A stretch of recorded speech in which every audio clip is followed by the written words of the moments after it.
Today we're going to clean the ever stinky Carburetor or garbage disposal that's in your kitchen sink that chops up all of the food and everything like that. These can get really, really stinky and people don't realize that that's where the odor is coming from. So I'm going to show you how to maintain and clean it if it's really bad.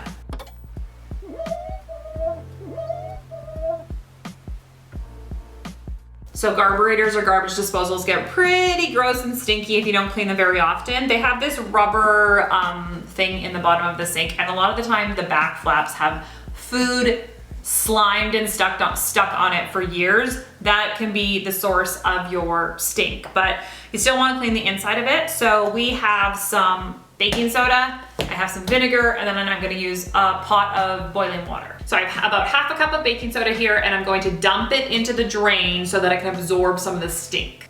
And then I'm going to let this sit for about 5 to 10 minutes. It needs some time to work.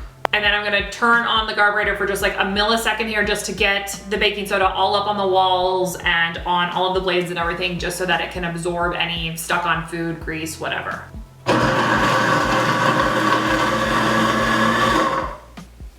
Now we're going to dump in some pure vinegar. I have 2 cups here.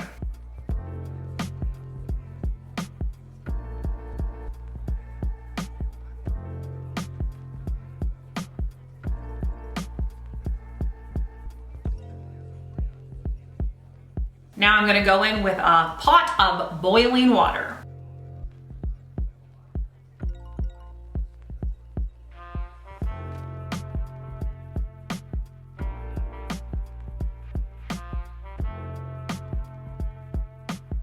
I'm just going to soak, this is the cover for the carburetor. I'm just going to soak it in some vinegar because it's plastic and it kind of absorbs odors. So it has a little bit of baking soda on it. That's why it's bubbling, but let it sit in there for about 10 or 15 minutes. So once this is cleaned, you can always scrub off a little bit of the back of it if you still have a little bit of food. Once you've soaked this in the vinegar to help with any smells in the rubber, you can just put it back and then it should be good to go. So this is like the full-blown way to clean the carburetor, okay? But if you wanna do a really quick one, just like during the week or whatever, if you feel like it's smelly, it's okay to just put a couple of glugs of bleach down there and then rinse it out and let it drain.